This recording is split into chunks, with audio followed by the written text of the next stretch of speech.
नमस्कार, आप देख रहे हैं सिटी न्यूज और दिन भर की तमाम खबरों के साथ मैं प्रीति सागर। खबरों में बात करेंगे सबसे पहले आज की सुर्खियों की। मानगो में आपसी विवाद में भुजाली से मारकर एक युवक को किया घायल, एमजीएम में भर्ती। बारडी चौक के समीप स्कूटी और टेम्पो में हुई टक्कर, टेम्पो चालकों ने किया हंगामा। कांड्रा सीनी रेलवे ट्रैक पर मिले महिला का शव की हुई शिनाख्त, पुलिस ने 4 युवकों को गिरफ्तार कर किया खुलासा।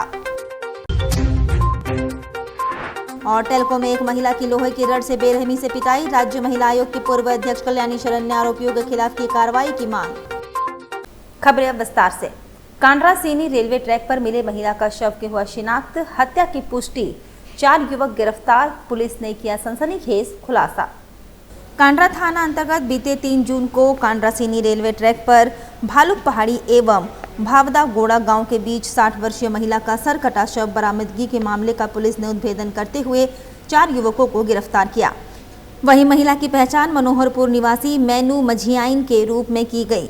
पुलिस की गिरफ्त में आए अपराधियों में सुनील मुर्मू, बाबूराम हांसदा, अजीत मुर्मू एवं गोविंद मुर्मू के रूप में हुई है। पुलिस ने महिला का कटा हुआ सर और घटना में उपयोग किया हुआ कुल्हाड़ी बरामद किया है। इसकी जानकारी देते हुए एसपी मुकेश कुमार लुनायत ने बताया कि कांड के उद्भेदन को लेकर एसडीपीओ के नेतृत्व में एक विशेष टीम का गठन किया गया था। टीम ने तकनीकी एवं मानवीय सूचनाओं के आधार पर उक्त 4 को गिरफ्तार किया। उन्होंने बताया कि शव बरामदगी से 2 दिन पूर्व महिला को मार पीट कर घायल किया गया था। बाद में महिला की मौत हो गई। उसके बाद 4 युवकों ने मृत महिला के शव को काटकर उसके शरीर को रेलवे ट्रैक पर लाकर फेंक दिया। उन्होंने बताया कि पूछताछ में युवकों ने बताया कि नाले में सभी युवक मछली पकड़ रहे थे। इस दौरान महिला वहां नहाने पहुंची थी, जहां महिला के साथ युवकों का विवाद हो गया, जिसके आवेश में आकर युवकों ने महिला की पिटाई कर दी, जिसमें वह घायल हो गई। उसके बाद सभी युवक वहां से चले गए। बाद में उन्हें पता चला कि महिला की मौत हो गई, तो साक्ष्य छुपाने के उद्देश्य से उसके सर और शव को रेलवे ट्रैक पर लाकर फेंक दिया। उन्होंने बताया कि 4 युवकों ने पूछताछ में अपने जुर्म स्वीकार कर लिया है। 4 मनोहरपुर गाँव के ही रहने वाले हैं। प्रथम दृष्टया शव को देखकर ये प्रतीत हो रहा था कि उसकी किसी के द्वारा हत्या करके रेलवे ट्रैक पर शव को रखा गया है। घटना की गंभीरता को देखते हुए अनुमंडल पुलिस पदाधिकारी सरायकेला के नेतृत्व में इस कांड को अंजाम देने वाले सभी अपराधियों के पहचान और गिरफ्तारी हेतु एक विशेष टीम का गठन किया गया था, जिसमें कांड्रा थाना प्रभारी और कांड्रा से अन्य पदाधिकारी और सशस्त्र बल शामिल थे। गठित टीम के द्वारा मानवीय आसूचना और तकनीकी साक्ष्यों के आधार पर इस घटना को अंजाम देने वाले 4 अपराधीकी अभियुक्तों को गिरफ्तार किया गया है। 4 जो अभियुक्त हैं वो इस महिला के गांव कांड्रा थाना अंतर्गत मनोहरपुर के ही रहने वाले हैं।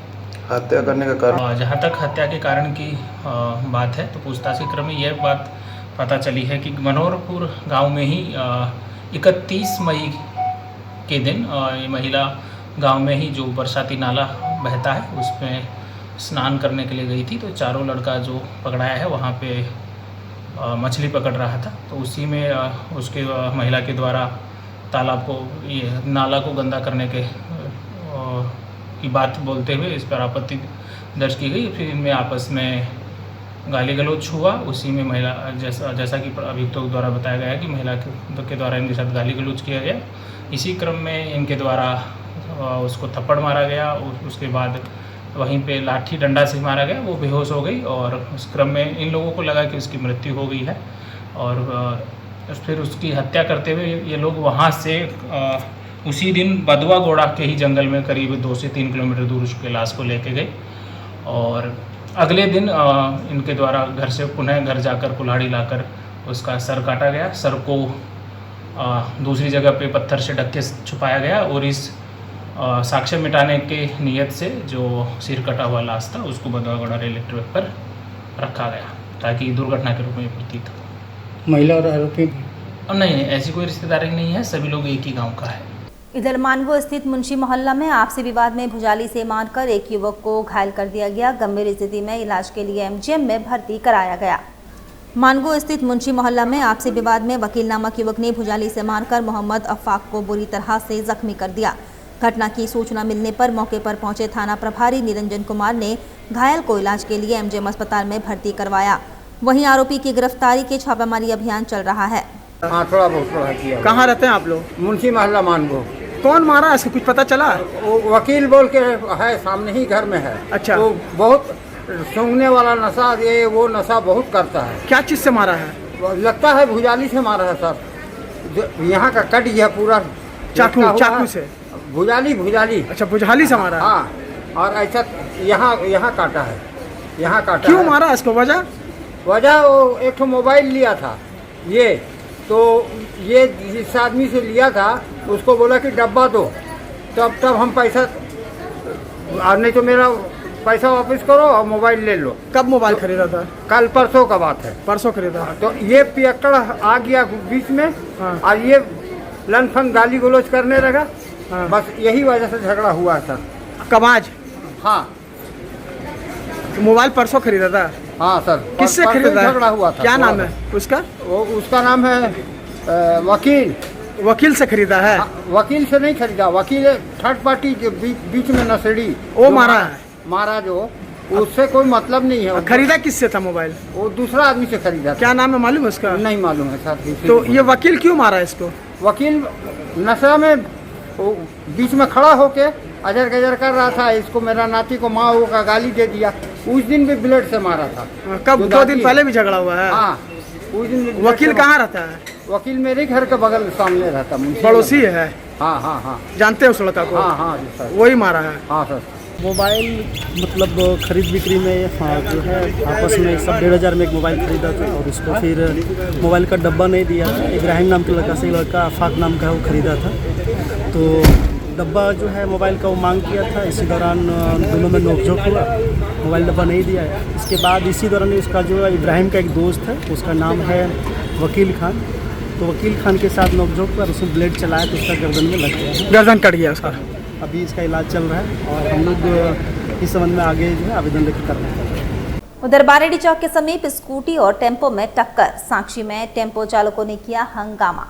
बारेडी चौक के समीप टेम्पो और स्कूटी में टक्कर हुई। घटना के बाद टेम्पो चालक तेज रफ्तार से साक्षी गोल चक्कर पहुंच गया। वहीं पीछा करते हुए स्कूटी सवार भी साक्षी गोल चक्कर पहुंचकर ऑटो चालक को पकड़ लिया, जिसके बाद काफी संख्या में टेम्पो चालक गोलबंद हो गए। बाद में पुलिस ने मामले को शांत कराया।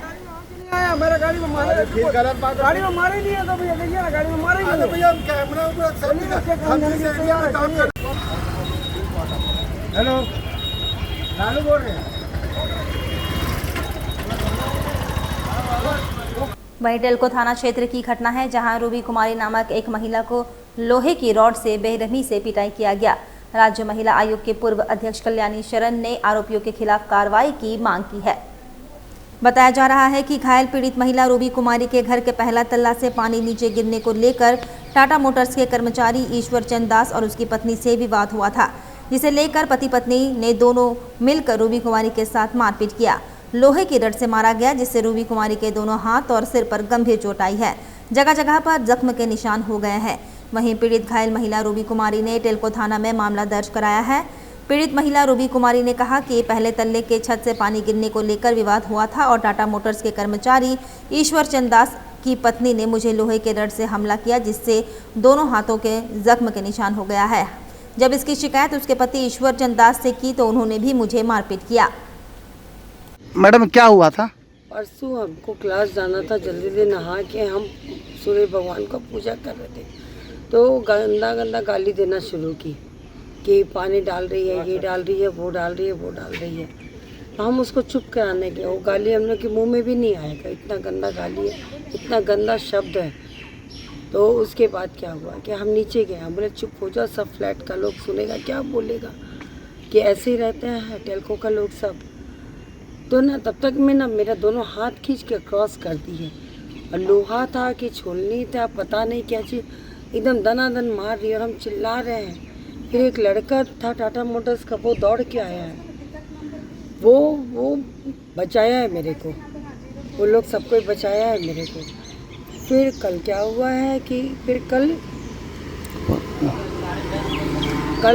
उसका हस्बैंड और लोग दोनों कहीं से आया, भागा हुआ था दिन भर। उसके बाद कल आया है, उसके बाद हम उसको बोले दादा देखिए आपकी वाइफ मेरे इतना सुंदर बदन को क्या कर दी, देखिए। वो आओ देखा ना तो मेरा ऐसे पकड़ा, गंदी जगह में हाथ डाला। इसके बाद एकदम सिर पे दाएं दाएं दाएं दाएं दीवार पे मारना शुरू किया, पैर से मारना शुरू किया, घुटना में मारा, कमर में मारा, सिर पीछे पूरा ये है इंजर्ड है। कौन कौन मारा? उसका सिर्फ अकेले आदमी। क्या नाम है? ईश्वर दास करके समथिंग, हम तो सबका नाम भी नहीं जानते उस फ्लैट में, तो दास करके, इवन हम लोग इज्जत से दास बाबू करके बोलते हैं, तो दास मारा। और उसके बाद हमको इतना लगा कि मेरे को चोट लगा, हम गिर गए वहीं में। उसके बाद क्या हुआ हमको कुछ भी नहीं पता, हाथ खुला तो हम देखे ठीक, ऑक्सीजन लगा, हम हॉस्पिटल में थे। मामला ये है कि दोनों जो महिला, दोनों लड़की है, ये दोनों कामकाजी महिला है और दोनों काम करती है टेल्को के तरफ से। इसको भी क्वार्टर मिला है, इनका भी है। अभी क्वार्टर टूटने के चलते ये लोग को नया क्वार्टर मिला है, तो ऊपर में था। अब ये कहाँ का भी हमको पता चला, इतना मारपीट लोहा से किया, स्थिति तो देख ही रहे हो, हम भी अभी देखे हैं, पूरा बदन में पूरा छाला पड़ा हुआ है। लड़की को अभी डिस्चार्ज करवा के लाए हैं। और अभी क्या मैटर पर ये लोग का झगड़ा हुआ, क्या हुआ, वो तो उसको सोचना चाहिए। और जब तुम कर दिए हो तो जवान बेटा यहाँ बैठा है, तुम बेटा का भी लाइफ बर्बाद कर रहे हो। और तुमको सही सलामत अगर तुम ये काम किए हो तो तुम आके सामने थाना के सामने अपना बात को रखो। थाना भी तो वही चाह रहा है, तुम कहीं गए नहीं हो, तुम यहीं हो। लेकिन अगर बेटा का भी तुम लाइफ बर्बाद कर रहे हो तो बाप बेटा दोनों जाओगे। जब इसी घटना है, इसी घटना को आजकल का कानून क्या बोलता है, अपनी माँ पर हाथ नहीं उठाना है, बीवी पर नहीं, बेटी पर नहीं, बहन पर नहीं। ये तो गैर है, ये गैर है। इसके घर में कोई मर्दाना नहीं है। किस तरह से आप मार दिए जी? क्यों मारे? मारने वाला कौन है? मारने वाला टाटा मोटर्स एम्प्लॉई है। अच्छा, टाटा मोटर्स एम्प्लॉई है, ये भी टाटा मोटर्स एम्प्लॉई है। अब घर में घुस के इस तरीका से किसी को बेरहमी से मारना, ये कहाँ का जायज है? आप क्या चाहते हैं? हम यही चाहते हैं कि इसको न्याय मिले। वो कहीं भी हो, पहले वो थाना में हाजिरी लगाए, वहाँ आके सामने। भागे काहे फिर रहा है? जब तुम ऐसा कर्म किए हो, तुम कितना दिन भागे रहोगे? आज न कल तो तुमको थाना एक्शन लेगा ही।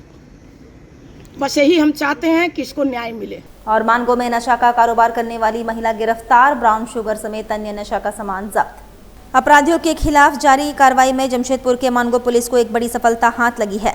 पुलिस ने आज़ाद नगर रोड नंबर 5 स्थित अपराधी वसीम बच्चा के घर पर छापेमारी कर उसकी मां शबनम परवीन को ब्राउन शुगर बेचते हुए रंगे हाथ गिरफ्तार किया है। पुलिस को महिला के खिलाफ पहले से ही नशे के अवैध कारोबार में संलिप्तता की पुख्ता सूचना मिली थी, जिसके आधार पर यह कार्रवाई की गई। पुलिस सूत्रों के अनुसार कार्रवाई से एक दिन पहले ही पुलिस ने एक व्यक्ति को ग्राहक बनाकर महिला के घर भेजा था। वहां नशीला पदार्थ बेचे जाने की पुष्टि के बाद बुधवार की शाम विशेष टीम ने छापेमारी की। इस दौरान महिला को ब्राउन शुगर की पुड़िया सौंपते हुए रंगे हाथ गिरफ्तार किया गया। पुलिस ने तलाशी के दौरान आरोपी महिला के घर से कुल 18 पुड़िया ब्राउन शुगर बरामद किया है। बरामद किए गए पदार्थ को जांच के लिए फॉरेंसिक लैब भेजा जाएगा। पुलिस का मानना है कि यह घर नशे के कारोबार का अड्डा बन चुका था, जिसका कमान वसीम बच्चा के जेल जाने के बाद उसकी मां ने संभाल रखा था। इधर डीएसपी हेडक्वार्टर 1 भोला प्रसाद ने बताया कि महिला के खिलाफ एनडीपीएस एक्ट के तहत मामला दर्ज किया जा रहा है। पूछताछ के बाद गुरुवार को उसे न्यायिक हिरासत में जेल भेजा जाएगा। पुलिस अब यह भी जांच कर रही है कि इस अवैध धंधे में और कौन कौन लोग शामिल है। आज एक आज़ाद नगर रोड नंबर 5 में छापामारी की है आप लोग, कोई महिला पकड़ाई है, क्या है पूरा मामला? हाँ, पकड़ाई है, वो ब्राउन शुगर के साथ पकड़ाई है। एक महिला शबनम नाम की महिला है, पहले भी जा चुकी है, वो ब्राउन के केसेस में पहले भी जेल जा चुकी है। कितने पुड़िया बरामद हुए? 18 पुड़िया बरामद। गोविंदपुर में मां के निधन के बाद पिता की देखभाल करने आई बेटी को अब तक नहीं मिला न्याय। भाइयों के खिलाफ उचित कार्रवाई करने के लिए पीड़िता पहुंची डीसी ऑफिस। जमशेदपुर के गोविंदपुर थाना क्षेत्र के घोड़ा बांधा में मां के निधन के बाद पिता की देखभाल करने आई विवाहिता बेटी को अब तक न्याय नहीं मिला है। वह तो पहले टेल्को थाना, उसके बाद गोविंदपुर थाना में अपने भाइयों के खिलाफ शिकायत दर्ज कराई है, परंतु अब तक गोविंदपुर थाना प्रभारी ने कोई कार्रवाई नहीं की है। एक हफ्ते बाद पीड़िता उपायुक्त कार्यालय पहुंची। उपायुक्त से न्याय की गुहार लगाते हुए उन्हें ज्ञापन सौंपा। वहीं उपायुक्त ने श्वेता को आश्वासन दिया है वे जल्द इस मामले में कार्रवाई करेंगे। सौंपे गए ज्ञापन में उन्होंने बताया कि उसके भाइयों ने उन्हें मारपीट कर जख्मी कर दिया है। यही नहीं, जान से मारने की नीयत से उसके पेट एवं सीने पर न सिर्फ लात जूतों से मारा, बल्कि उसके सीने पर पैर रखकर मारने की कोशिश भी की। इलाज के बाद उसने टेल्को थाना में अपने दोनों भाइयों के खिलाफ शिकायत दर्ज कराते हुए उनके खिलाफ कार्रवाई करने एवं परिवार में व्याप्त भय के माहौल से निजात दिलाने की गुहार लगाई है। उन्होंने बताया कि वे अपने ससुराल वालों के साथ टेल्को में रहती थी, परंतु कई दिनों से वे अपनी मां के निधन के बाद पिता का ध्यान रखने के लिए उनके साथ गोविंदपुर में रहती थी। उनकी मां का निधन 28 मई को हो गया था, जिसके बाद वह पिता के साथ उनके घर में रहती थी। 5 जून की रात दोनों भाई ओम प्रकाश शर्मा एवं वेद प्रकाश शर्मा अपने चाचा के साथ घोड़ा बांधा पहुंचे। इसी दौरान बातचीत के क्रम में श्वेता ने अपने चाचा की किसी बात का विरोध किया, जिस पर दोनों भाई उससे उलझ गए। श्वेता के अनुसार दोनों भाइयों ने न सिर्फ उससे भद्दी भद्दी गालियां दी, बल्कि उसके साथ मारपीट पर भी उतर गए। उनका कहना था कि अब उसकी शादी हो गई है, इसलिए माता पिता पर अब उसका कोई अधिकार नहीं है, वह अपने ससुराल चली जाए। श्वेता ने बताया कि ऐसा तब जबकि माता पिता की देखभाल वह और उसके पति ही करते आ रहे हैं। श्वेता के अनुसार उसने इसका विरोध किया तो दोनों भाई उसे मारपीट करने लगे। वहीं सुरक्षा की गुहार लिए पीड़िता उपायुक्त कार्यालय पहुंची और न्याय की गुहार लगाई है। हम टेल्को कॉलोनी में रहते हैं। 25 मई 2025 को मेरी मम्मी का निधन हो गया था, जो कि घोड़ा बांधा में रहती है, और वहीं हम रह रहे थे पापा के पास। उनके सारे कार्यक्रम में उनका साथ दे रहे थे। लेकिन 5 जून को मेरे भाई आए। दोनों भाई हैं, दोनों हमसे बड़े हैं, ओम प्रकाश शर्मा और वेद प्रकाश शर्मा। वो दोनों आए शाम को और चाचा के लिए बात हो रहा था, जिसके वजह से बात बढ़ गई उनकी पापा के साथ और बहुत बहस होने लगा। और जब मैंने बीच में बोलना शुरू करा तो दोनों भाइयों ने मुझे डांट दिया, ये कहकर कि तुम्हारी शादी हो गई है, तुम इस घर की मेहमान नहीं हो, तुम्हें भाग जाना चाहिए।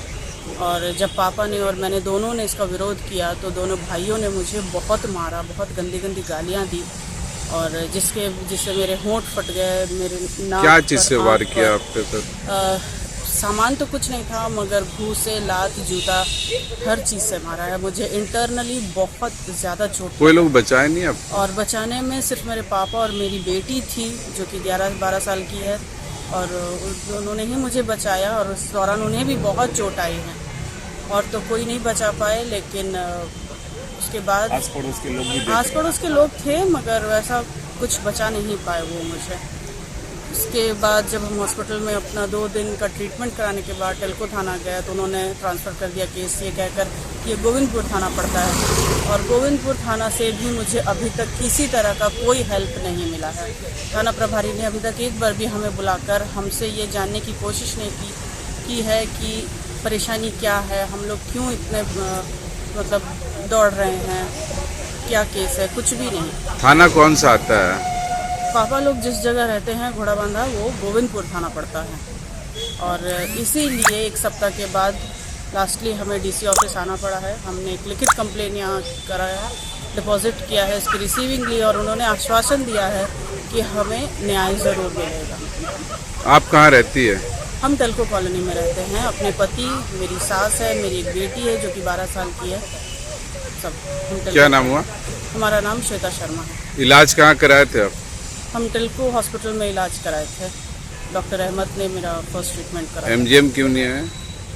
उस वक्त इतनी रात्रि में अचानक मुझे, क्योंकि बहुत ज़्यादा कट था, ये होंठ पूरा आर पार छेदा हो गया था, तो और मेरे हस्बैंड थे नहीं, हम अकेले ही अपना गाड़ी से सबसे पहले हॉस्पिटल टेल्को कॉलोनी जो टाटा मोटर्स हॉस्पिटल है वहाँ इलाज करवाया। कांग्रेस नेता अंसार खान की मेहनत रंग लाई। गुलाब बाग फेज 2 में नाली का काम जोरों पर। पूर्वी सिंहभूम जिला कांग्रेस कमेटी के जिला उपाध्यक्ष सह पश्चिम विधानसभा विधायक पूर्व प्रतिनिधि अंसार खान ने मानगो नगर के पदाधिकारी का तहे दिल से शुक्रिया अदा किया। अंसार खान ने कहा, गुलाब बाग फेज 2 नाली के लिए अंसार खान के नेतृत्व में बस्ती का प्रतिनिधिमंडल कई बार मानगो नगर निगम पहुंचे थे, जो गुलाब बाग में आज तक नाली नहीं बनाई गई थी। गुलाब बाग में मानगो नगर निगम के द्वारा नाली बनाने का काफ़ी तेजी से काम चल रहा है। बस्ती वासियों ने मानगो नगर निगम के पदाधिकारी एवं अंसार खान का तहे दिल से शुक्रिया अदा किया। आज गुलाब बाग फेज 2 माशाल्लाह यहाँ पर नाली का काम काफ़ी ज़ोरों से चल रहा है। मैं आपको बताना चाहूँगा, इसके लिए मैंने और हमारे यहाँ के तमाम जो बस्तीवासी थे, काफ़ी इसके लिए मेहनत किया गया। और जब मेहनत इंसान काम करता है, जब मेहनत करता है तो अल्लाह ताला भी उसको अजर देता है, उसका फल देता है। जो आज उस मेहनत का फल हम लोगों के सामने है और तमाम बस्तीवासी यहाँ पर हैं, और समय में खुशी की लहर है। मैं मौलाना अंसार खान, जिला उपाध्यक्ष झारखंड कांग्रेस पार्टी। कांग्रेस पार्टी के जिला अध्यक्ष आनंद बिहारी दुबे ने पोटका विधानसभा का दौरा किया और कांग्रेस कार्यकर्ताओं के साथ बैठक भी किया। वहीं कांग्रेस पार्टी के जिला अध्यक्ष आनंद बिहारी दुबे ने कहा कि ग्रामीण क्षेत्र में दौरा कर संगठन को और काफी मजबूती प्रदान करेंगे। कार्यकर्ताओं के साथ मिलकर बैठक करेंगे और उनकी समस्याओं को जानेंगे। 15 तारीख को जादूगोड़ा में संविधान बचाने और महंगाई को लेकर नुक्कड़ नाटक का आयोजन किया जाएगा। साथ ही उन्होंने तमाम मुद्दे को लेकर भाजपा पर भी हमला बोला। माध्यम से हो रहा है और इन आयोजनों के माध्यम से हम अपनी भावनाओं को, अपनी बातों को लोगों तक पहुंचा रहे हैं और लोगों की बातों को कलेक्ट कर रहे हैं जिन पर पार्टी काम कर रही है, अमल कर रही है। उन जन समस्याओं को कैसे सुधारा जा सके। हम लोग आने वाले समय में कई एक आंदोलन, कई एक लड़ाई लड़ने जा रहे हैं जिसका स्वरूप हम लोग डे बाई डे आपको बताएंगे। भाजपा लगातार हमलावर है आप लोगों पर, किस चीज़ पर हमलावर है हमको ये बात समझ में नहीं आई। भाजपा को ये हमला जो हम लोगों पर कर रहे हैं, हम लोग ये मानते हैं कि आज देश को आवश्यकता है कि देश समस्त आपके साथ खड़ा है। आप हमला पाकिस्तान पर कीजिए, आप हमला कांग्रेसियों को छोड़ करके जो पूरे विश्व के पटल पर अमेरिका का राष्ट्रपति ट्रंप, जिसे मोदी जी अपना दोस्त कहते नहीं थकते थे, भारत के इतिहास में पहले प्रधानमंत्री हैं जो किसी देश के इंटरनल चुनाव में प्रचार प्रसार करने गए थे ट्रंप जी के लिए। वो ट्रंप पूरे विश्व में भारत को बेइज्जत कर रहा है। रोज कहीं न कहीं कहता है कि हमने दबाव डाल करके, कभी कहता है हम डरा करके, कभी कहता है कि हम बिजनेस का खौफ दिखा करके सीज फायर करवाए। तो भाजपा को कांग्रेस पर हमला करने की जगह ट्रंप पर एक जबान खोलने की आवश्यकता है। एक कांग्रेसी लगातार ट्रंप का विरोध कर रहे हैं कि भारत का अपमान करना बंद करो, लेकिन जिस भाजपा के नेता पर, हमारे प्रधानमंत्री पर जो ट्रंप बार बार हमला कर रहा है, इस पर भाजपा कुछ नहीं बोल रही है। तो आप क्या चाहते हैं कि इस देश के जो दुश्मन हैं, आप उनको बोलने की जगह देश बचाने वालों को आप बताना चाहते हैं। तो देश की जनता समझ गई है ऑपरेशन सिंदूर के बाद कि ये लोग जो है झूठा राष्ट्रवाद का नारा गुलामी के काल में भी देते थे और आज भी इनका नारा झूठा राष्ट्रवाद का नारा है, जिसमें सिर्फ और सिर्फ इनका अपना स्वार्थ छुपा है। इसमें कहीं भी देश का भला नहीं है। मुफस्सिल थाना अंतर्गत लता रसिका गांव में अवैध जावा महुआ के विरुद्ध मुफस्सिल थाना पुलिस व उत्पाद विभाग ने की बड़ी कार्रवाई। मुफस्सिल थाना पुलिस और उत्पाद विभाग ने संयुक्त कार्रवाई करते हुए छापेमारी में 5000 लीटर से अधिक मात्रा में अवैध महुआ देशी शराब जब्त कर नष्ट किया। पुलिस को देखकर शराब माफिया फरार हो गए। वहीं थाना प्रभारी चंद्रशेखर ने बताया कि अवैध शराब के विरुद्ध छापेमारी अभियान लगातार जारी रहेगा।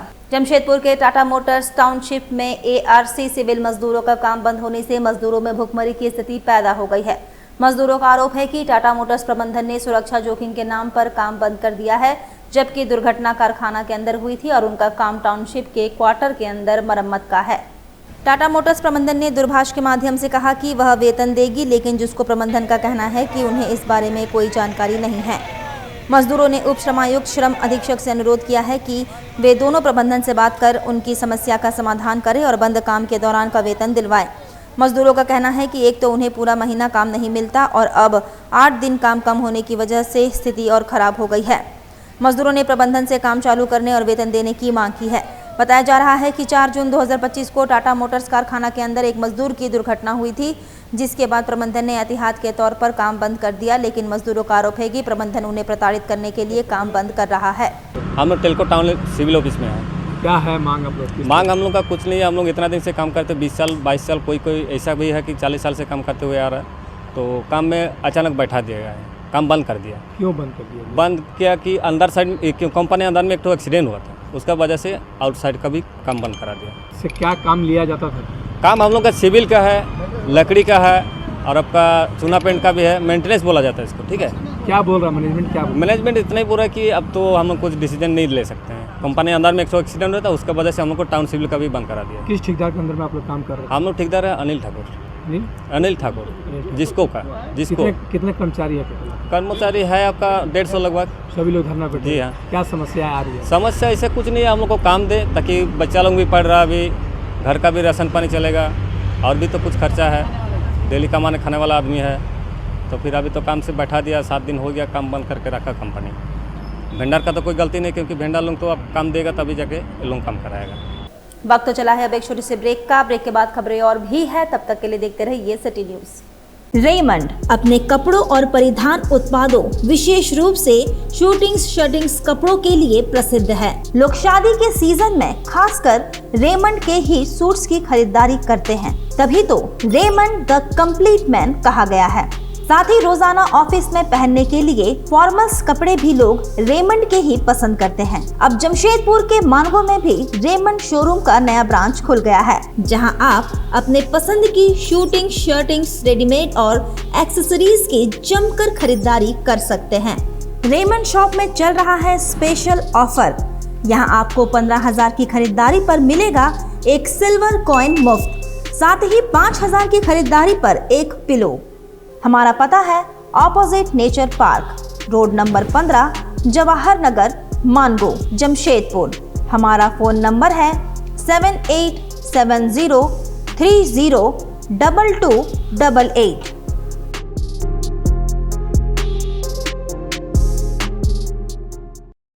क्या आपका जीवन परेशानियों से घिरा है? क्या आपको किसी समस्या का समाधान नहीं मिल रहा है? क्या आप अपनी नौकरी से परेशान हैं? क्या घर में हमेशा पारिवारिक विवाद होता है? क्या आपके विवाह का योग नहीं बन रहा है?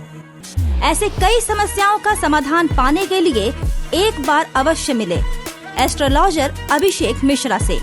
जी हाँ, एस्ट्रोलॉजर अभिषेक मिश्रा विगत 12 वर्षों से कामाख्या में ज्योतिष विद्या सीखी है और अब लोगों की हर परेशानियों का समाधान करते हैं। मैं Abhishek Mishra Kadma Bharatiya Vidyalaya Mandir board number 4 farm area Kadma का रहने वाला हूँ। मैं 12 साल से कामाख्या में एस्ट्रोलॉजी सीखा हूँ। मैं कामाख्या में ही था। 2023 में मैं यहाँ आया हूँ। 3 साल से जमशेदपुर के लोगों को जो ही समस्याएं हैं, जैसे बीमारियों से समस्याएं, पैसों के लिए समस्याएं, नौकरी पेशा के लिए समस्याएं, फैमिली प्रॉब्लम के लिए समस्याएं, जो भी समस्याएं हैं, मैं उसका निवारण करता हूँ। एस्ट्रोलॉजर अभिषेक मिश्रा से आप सुबह 8:30 से 11:30 और शाम 6 बजे से रात्रि 8:30 बजे तक मिल सकते हैं। हमारा पता है Bharatiya Vidyalaya Mandir, road number 4, farm area, Kadma. हमारा कॉन्टैक्ट नंबर है 7319883529। तो देर ना करें और जल्द ही आकर मिले एस्ट्रोलॉजर अभिषेक मिश्रा से और अपनी समस्याओं का समाधान पाएं। अब जल्द शुरू होने वाला है फन वर्ल्ड डिज्नीलैंड। जी हाँ, अब आपके शहर जमशेदपुर में आप सभी के बीच भरपूर मनोरंजन लेकर एक बार फिर आ गया है फन वर्ल्ड डिज्नीलैंड।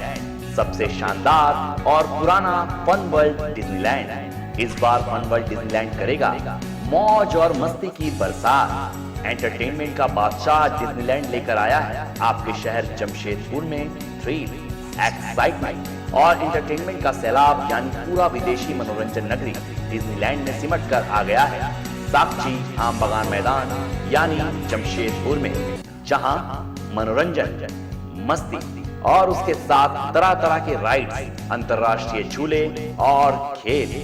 इस बार का खास आकर्षण हेलीकॉप्टर व वाटर बोट के साथ जॉइंट व्हील, टोरा टोरा, स्लाम्बो, break dance, jumping frog, Mickey Mouse, jumping motor bike, 3D game, साथ में और भी बहुत कुछ।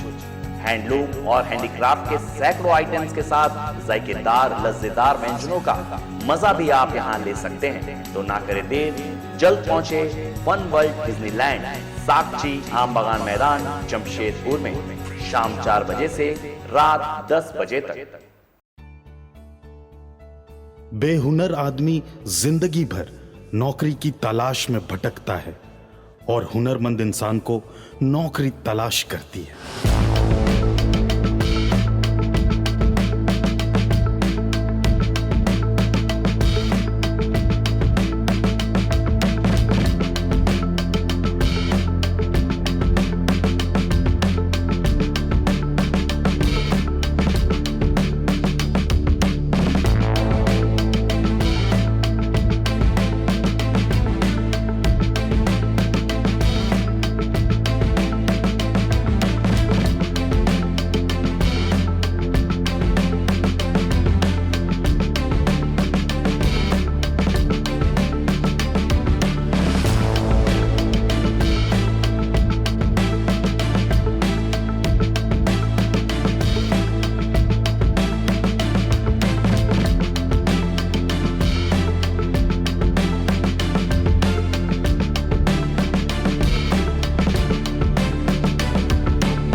हम काम भी सिखाएंगे और नौकरी भी दिलाएंगे। अधिक जानकारी के लिए संपर्क करें अंतर्राष्ट्रीय मान्यता प्राप्त Rabia technical institute and placements council approved by government of India और देखें हमारा website www.rabiainstitute.in।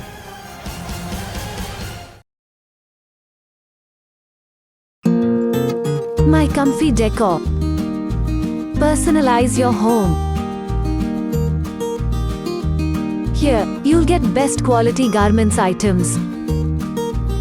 Best deals in all types of bed sheets, cushion covers, bed covers,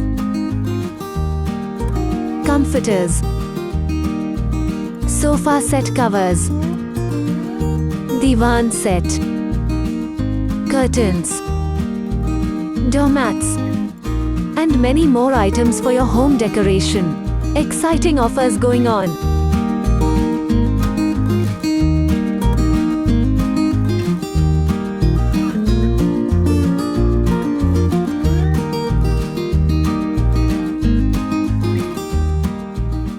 break के बाद मैं प्रीति सागर एक बार फिर से आपका स्वागत करती हूं। केंद्र में मोदी सरकार के सत्तासीन हुए 11 वर्ष पूरे हो चुके हैं। इस उपलक्ष्य में देश भर में भाजपा द्वारा मोदी सरकार के 11 वर्षों के कार्यकाल की उपलब्धियों से संबंधित प्रदर्शनी लगाकर लोगों को जानकारी दी जा रही है। इसी कड़ी में गुरुवार को जमशेदपुर महानगर भाजपा कार्यालय में भी प्रदर्शनी लगाकर कार्यक्रम का शुभारंभ किया गया। प्रदर्शनी का उद्घाटन राज्य के पूर्व मुख्यमंत्री और भाजपा के प्रदेश अध्यक्ष बाबूलाल मरांडी ने दीप प्रज्वलित कर किया। उन्होंने बताया कि जब से देश में मोदी सरकार ने सत्ता संभाली है, देश चहुमुखी विकास के पथ पर अग्रसर है। इस प्रदर्शनी का उद्देश्य आम लोगों तक केंद्र सरकार की उपलब्धियां पहुंचाना और केंद्र सरकार द्वारा किए जा रहे जन कल्याणकारी योजनाओं की जानकारी देना है। इस मौके पर जमशेदपुर महानगर भाजपा अध्यक्ष सुधांशु ओझा सहित तमाम पदाधिकारी एवं कार्यकर्ता मौजूद रहे। भाजपा के प्रदेश अध्यक्ष सह पूर्व मुख्यमंत्री बाबूलाल मरांडी पहुंचे जमशेदपुर, जहां प्रधानमंत्री नरेंद्र मोदी जी के नेतृत्व में केंद्र सरकार के सेवा, सुशासन एवं गरीब कल्याण को समर्पित 11 वर्षों की ऐतिहासिक उपलब्धियों को प्रेस वार्ता कर अपनी बातों को जनता के सामने रखा। साथ ही उन्होंने कहा कि सरकार से लोगों की अपेक्षा रहती है कि वे जनता की सुरक्षा करेंगे, चूंकि सुरक्षा के बगैर कोई भी देश तरक्की नहीं कर सकता। 2014 से पहले देश के महानगरों में बम ब्लास्ट होते रहा है, तब देश में जो कुछ भी नहीं होता था और देश के प्रधानमंत्री नरेंद्र मोदी ने आतंकवादियों को उन्हीं की भाषा में जवाब देना शुरू कर दिया। सर्जिकल स्ट्राइक, एयर स्ट्राइक और ऑपरेशन सिंदूर चलाया और यह स्पष्ट किया कि आतंकवाद को उन्हीं के ठिकानों में घुसकर मारा जाएगा। ऑपरेशन सिंदूर खत्म नहीं बल्कि रोका गया है, न ही समाप्त किया गया है। चीन के सेना को भी मुंहतोड़ जवाब भारतीय सेना ने दिया। देश के अंदर हो रहे उग्रवादी घटनाओं पर भी मोदी सरकार ने बड़ी कार्रवाई की और देश में 70% उग्रवादी घटनाओं में कमी आई है और अगले वर्ष तक देश उग्रवाद मुक्त होगा। देश का विकास देश के अमन चैन पर निर्भर करता है और देश में अमन चैन बढ़ा रहता है और इस कारण देश में निवेशक आ रहे हैं और भारत की अर्थव्यवस्था लगातार आगे जा रही है। सुशासन के मामले में मोदी सरकार के कार्यकाल से पूर्व रोजाना देश में घोटालों की चर्चा होती थी, जबकि 2014 के बाद ना खाएंगे और ना खाने देंगे की पॉलिसी अपनाकर देश में भ्रष्टाचार को खत्म किया है और जिन्होंने पूर्व में भ्रष्टाचार किया था उनके घोटाले भी उजागर हो रहे हैं।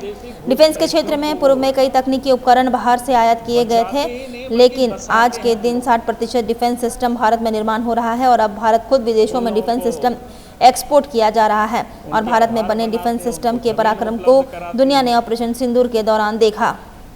इधर मानगो मुख्य सड़क पर लगा महाजाम, घंटों रेंगती रही गाड़ियां, जाम में फंसे एम्बुलेंस को उल्टी दिशा से कराया गया पार, लोग रहे परेशान।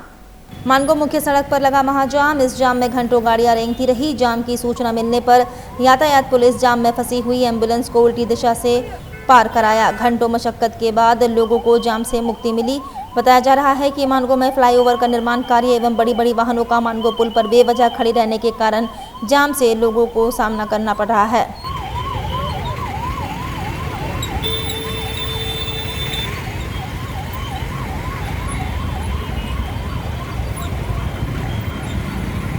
मिनट से जाम में फंसे, आधा घंटा तो फंसे हुए हैं। 45 मिनट एम्बुलेंस भी फंसा हुआ है। क्या कहेंगे व्यवस्था पे, ट्रैफिक व्यवस्था पे? तो बरसों से देख रहे हैं जाम है, कैसे फ्लाईओवर बनने के बाद ही लगता है कोई उपाय है। दिक्कत हो रहा है बहुत आप लोग को? दिक्कत बहुत है, हाँ बहुत दिक्कत हो रहा है। एम्बुलेंस सारा फंस रहा है जाम में, कोई फंसा हुआ है, ड्यूटी वाले लोग फंसे हुए हैं। अभी कहीं आग लग जाए तो फायर का गाड़ी फंस जाए, मैंने कुछ भी अप्रत्याशित घटना हो सकता है। दिक्कत बहुत है, बहुत दिक्कत। हम 1 से 1.5 घंटे से जाम में फंसे हुए हैं और कई 4 एम्बुलेंस भी फंसे हुए थे, लेकिन ट्रैफिक जो है आस्ते आस्ते क्लियर कर रहा है और लोगों को बड़ा कठिनाइयों का सामना करना पड़ रहा है। बहुत बुरी तरह का ये जाम का ये परिस्थिति है, ये देख रहे हैं किस तरह का मतलब जो पोजीशन है। लोग कितने घंटों से लोग फंसे हुए हैं? कम से कम 3 से 3.5 घंटा हो गया। गर्मी का मौसम है और देख रहे हैं किस तरह हमारी माँ बहनें प्यास के मारे मर रही है और कुछ साधन नहीं, उसके लिए परेशानी हो रहा है काफी लोगों को। बिल्कुल परेशानी हो रहा है। एम्बुलेंस भी फंसे हुए हैं, 3-4 ठो और 3-4 ठो पार हुआ है जी। बहुत मुश्किल से उन लोगों को पार कराया गया प्रशासन के द्वारा। प्रशासन लगी हुई है क्लियर कराने के लिए, लेकिन जाम इतना है कि जल्द से जल्द क्लियर नहीं हो पा रहा है। क्लियर हो जाना चाहिए, क्या क्लियर हो जाएगा। क्या नाम है आपका? शेख निजामुद्दीन। उधर मानगो स्थित बस स्टैंड परिसर में टाटा से भुवनेश्वर के लिए चलने वाली नई बस कारवा का विधिवत उद्घाटन थाना प्रभारी ने फीता काट कर किया। मानगो स्थित बस स्टैंड परिसर में जमशेदपुर से भुवनेश्वर के लिए नई बस कारवा के परिचालन का विधिवत उद्घाटन सीताराम डेरा थाना प्रभारी विनय कुमार मंडल ने फीता काट कर किया। क्या नाम हुआ आपका? मेरा नाम वैभव कुमार प्रसाद हुआ। कौन सी बस की शुरुआत की आप लोग? आज हमने कारवा बस की शुरुआत की है। कहाँ से कहाँ ये बस चली? जाएगी टाटा से भुवनेश्वर के लिए वाया चाईबासा, केउंझर, चंपुआ होते हुए डुगरी, कलिंगानगर टच करते हुए भुवनेश्वर की तरफ जाएगी ये गाड़ी। पैसेंजर से भी हमने बात किया, काफ़ी अच्छा लगा लोगों को। लग्जरी बस बनी है, तो पैसेंजरों को किस तरह का सुविधा उसमें रहेगी बस में? सुरक्षा को लेकर के क्या इंतजाम है बस में? सर उसमें लाइव कैमरा लगा हुआ है, जो कि आप कहीं भी सारे लेडीज़ पैसेंजर जो भी जाती हैं या जिस तरह जो भी आपके पैसेंजर जो अकेले ट्रेवल करते हैं उनको का सारे सेफ्टी रहेगा इसमें। प्लस वाईफाई लगी हुई है गाड़ी में, वो फ़ोन से अपना फ़ोन भी चला सकते हैं आराम। आज के डेट में तो वाईफाई बहुत ज़रूरी सुविधा हो गई है जी। GPS वगैरह लगा हुआ है जिसका कि हम लोगों को डायरेक्ट एक्सेस भी दे रहे हैं कि कहाँ से कहाँ तक कहाँ है, घर वाले लोग ट्रेस कर पा रहे हैं। इस तरह का व्यवस्था हम लोग दे रहे हैं। सुविधा में है सारा, सुविधा में सारा फैसिलिटी दिया जाए। वहीं जेमको गुरुद्वारा में मनाया गया गुरु हरगोबिंद साहब जी का प्रकाश उत्सव, शब्द कीर्तन का हुआ गायन। जेमको गुरुद्वारा में सिख धर्म के छठम गुरु श्री गुरु हरगोबिंद सिंह साहिब का प्रकाश पर्व गुरुवार को श्रद्धा व भक्ति भावना से मनाया गया, जिसमें स्त्री संगत सभा ने पहले सुखमणि साहिब का संपूर्ण पाठ किया एवं उसके बाद शब्द कीर्तन का गायन हुआ। उसके बाद अरदास हुई और मौके पर गुरु का टोट लंगर, मिस्सी रोटी, बेसन के प्रसादे, आचार, नमकीन, लस्सी आदि का लंगर संगतों के बीच बांटा गया। चिमको गुरुद्वारा के प्रधान जरनैल सिंह ने बताया कि गुरु हरगोबिंद सिंह जी ने मीरी और पीरी की अवधारणा को प्रस्तुत करके सिख धर्म को एक ऐसा विश्वास में ढालने में महत्वपूर्ण भूमिका निभाई जो धार्मिकता और न्याय का बचाव करता है। उपायुक्त ने बोड़ा में आदिम जनजाति समुदायों से की मुलाकात, शहद प्रोसेसिंग से जुड़े परिवारों को प्रोत्साहित करने की दिशा में दिए गए आवश्यक दिशा निर्देश। उप विकास आयुक्त अनुमंडल पदाधिकारी धालबुम रहे मौजूद। उपायुक्त कर्ण सत्यार्थी ने बोड़ाम प्रखंड मुख्यालय स्थित जिला परिषद भवन पहुंचकर पहाड़िया, सबर और खड़िया आदिम जनजाति समुदायों से संवाद किया। यह संवाद विशेष रूप से वन धन विकास केंद्र के तहत शहद प्रोसेसिंग में जुड़ी महिलाओं व परिवारों की आजीविका एवं विपणन की चुनौतियों पर केंद्रित रहा। इस दौरान उन्होंने आदिम जनजाति परिवारों के सरकारी योजनाओं से खानदान आदि की जानकारी ली। इस अवसर पर उपायुक्त ने कहा कि शहद प्रोसेसिंग का काम कर रही महिलाओं से मिलना और उनकी गतिविधियों को नज़दीक से समझना मेरा मुख्य उद्देश्य था। हमें देखना था कि कैसे इन प्रयासों को और बढ़ाया जाए, कैसे इनके उत्पादों के लिए नए और अस्थायी बाजार तलाशे जाए ताकि इनकी मेहनत का सही मूल्य मिल सके। उन्होंने आगे कहा कि बोड़ाम जैसे क्षेत्र में केवल शहद नहीं बल्कि अन्य आजीविका आधारित कार्य भी हो रहे हैं। जिला प्रशासन का यह प्रयास है कि इन कार्यों को संस्थागत रूप से गति दी जाए ताकि समुदाय की प्रति व्यक्ति आय में निरंतर वृद्धि हो सके। हम यह भी देख रहे हैं कि योजनाओं के क्रियान्वयन में अगर कहीं कोई कमी है तो उसे कैसे दूर किया जाए। उपायुक्त ने स्पष्ट किया कि जब कोई नया उत्पाद बनता है तो शुरुआती दौर में सबसे बड़ी चुनौती बाजार की होती है। यह हमारी जिम्मेदारी है कि इन समुदायों द्वारा बनाए गए उत्पादों को अच्छे बाजार से जोड़ा जाए और उनके व्यापक पहचान दिलाई जाए। इस दिशा में उप विकास आयुक्त, अनुमंडल पदाधिकारी और JSLPS की टीम मिलकर कार्य कर रही है। उपायुक्त ने मौके पर मौजूद अधिकारियों को निर्देशित किया कि आदिम जनजाति समुदायों की पारंपरिक दक्षताओं और संसाधनों को ध्यान में रखते हुए योजनाएं तैयार की जाए और उन्हें संसाधन, प्रशिक्षण एवं विपणन में भरपूर सहयोग दिया जाए। जो दीदियाँ शहद का काम कर रही हैं, बोड़ाम की दीदियाँ जो जंगल से शहद ला के उसकी प्रोसेसिंग का काम करती हैं, तो उसको देखना आज का मेन मकसद था कि उसको कैसे आगे बढ़ाया जाए, कैसे उसके लिए नए मार्केट्स तलाशे जाए। और साथ ही साथ जो जीविकोपार्जन के और भी यहाँ पे काम किए जा रहे हैं उनको कैसे और गति दी जाए जिससे जो प्रति व्यक्ति आए हैं यहाँ की उसको बढ़ोतरी मिले। साथ ही साथ जो गवर्नमेंट स्कीम्स का इम्प्लीमेंटेशन है उसमें भी जो कमियाँ हैं, ये जो प्रॉब्लम्स हैं उसको कैसे दूर किया जाए, इसी बिंदु पर विमर्श हुआ। सामाजिक संस्था जन सुविधा मंच का जोरदार प्रदर्शन, बढ़ते अपराध के खिलाफ साक्षी थाने का किया घेराव। थाना प्रभारी ने कहा केस के मामले पर कार्रवाई करने पर निकाल रहे खुन्नस। जमशेदपुर के हृदय स्थली साक्षी में बढ़ते अतिक्रमण, नशे के कारोबार और अपराध के खिलाफ सामाजिक संस्था जन सुविधा मंच के द्वारा गुरुवार को साक्षी थाने का घेराव कर जोरदार प्रदर्शन किया। इस दौरान मंच के सदस्यों ने थानेदार को हटाने की मांग की। सदस्यों ने आरोप लगाया कि जब से नए थानेदार की प्रतिनियुक्ति हुई है, इलाकों में अपराध चरम पर पहुंच गया है। पूरे क्षेत्र में नशे के कारोबारियों ने पांव जमा दिए हैं। महिलाएं एवं बेटियां सुरक्षित नहीं हैं। आए दिन आपराधिक घटनाएं हो रही है, जिस पर लगाम लगा पाने में थानेदार असफल साबित हो रहे हैं। मंच के सदस्यों ने जिले के वरीय पदाधिकारियों को चेतावनी दिया है कि यदि थानेदार को नहीं हटाया गया तो जिला मुख्यालय पर जोरदार प्रदर्शन किया जाएगा। जरूरत पड़ी तो धरना प्रदर्शन भी किया जाएगा। साक्षी थानेदार आनंद मिश्रा ने बताया कि सामाजिक संस्था के विरोध का 2 कारण है, जिसमें पहला मामला काशीडी का है। उन्होंने बताया कि लगातार सरस्वती पूजा में काशीडी में मारपीट की घटना हो रही थी, जिससे पहले समझौता करवाया गया, परंतु नहीं मानने पर मारपीट में शामिल 2 गुटों के 2 लोगों को गिरफ्तार कर जेल भेजा गया। वहीं दूसरा मामला मोदी टाइल्स के पारिवारिक विवाद का है, जिसमें पिता के साथ बेटे का दुर्व्यवहार प्रकाश में आया है, जिसे थाने बुलाकर कार्रवाई की गई। इसी का खुन्नस निकालने के लिए सामाजिक संस्था द्वारा विरोध किया जा रहा है। वहीं उन्होंने बताया कि इस मामले में पुलिस का बैनर भी फाड़ा गया, जिस पर कानूनी कार्रवाई की जाएगी। जब से साक्षी क्षेत्र में नया थाना प्रभारी आए हैं, तब से इस थाना क्षेत्र में अनैतिक कार्य, अवैध वसूली को बढ़ावा देने का काम कर रहे हैं। आज इस थाना क्षेत्र में ना तो युवा सुरक्षित है, ना तो नारी शक्ति सुरक्षित है। बगल में ग्रेजुएट वुमेन्स कॉलेज है, वहाँ अपनी बहनें पढ़ने के लिए जाती है तो वहाँ असामाजिक तत्वों द्वारा अपनी बहनों के ऊपर फप्तियाँ उड़ाया जाता है। उसके बावजूद भी थाना प्रभारी के कान में जू नहीं रेंग रहा। पूरे साक्षी बाजार अतिक्रमण हो गया है। उस बाजार में रहने वाले लोग अपने आप को सुरक्षित महसूस कर रहे हैं। कोई साक्षी बाजार में नीचे दुकान है और ऊपर घर है, अगर वहाँ पे किसी की मृत्यु भी हो जाए तो लाश लेके जाने का भी जगह नहीं बचा है। पूरी मोटी रकम लेके साक्षी बाजार को अतिक्रमण करा दिया गया है। एक सरस्वती पूजा में बार बार काशीडी में मारपीट की घटनाएं हो रही थी और उसमें पहली बार हम लोग दोनों को समझौता करवा के छोड़ दिए।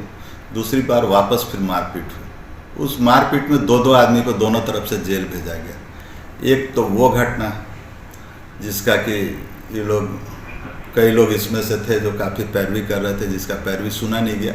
इसलिए नहीं सुना गया कि बार बार मारपीट हो रहा था, और बार बार अगर मारपीट होता है कहीं तो विधि व्यवस्था की समस्या बार बार उत्पन्न हो रही थी, तो हम लोग उसमें जेल भेजे थे। दूसरी घटना एक ये हुई कि अभी मोदी टाइल्स का एक पारिवारिक विवाद आया, जिसमें कि एक पिता को उसका जो खुराक होता है खाने पीने का जो महीना का, वो नहीं दिया जा रहा बेटे के द्वारा, तो उसमें बुला के डांट डपट किया गया।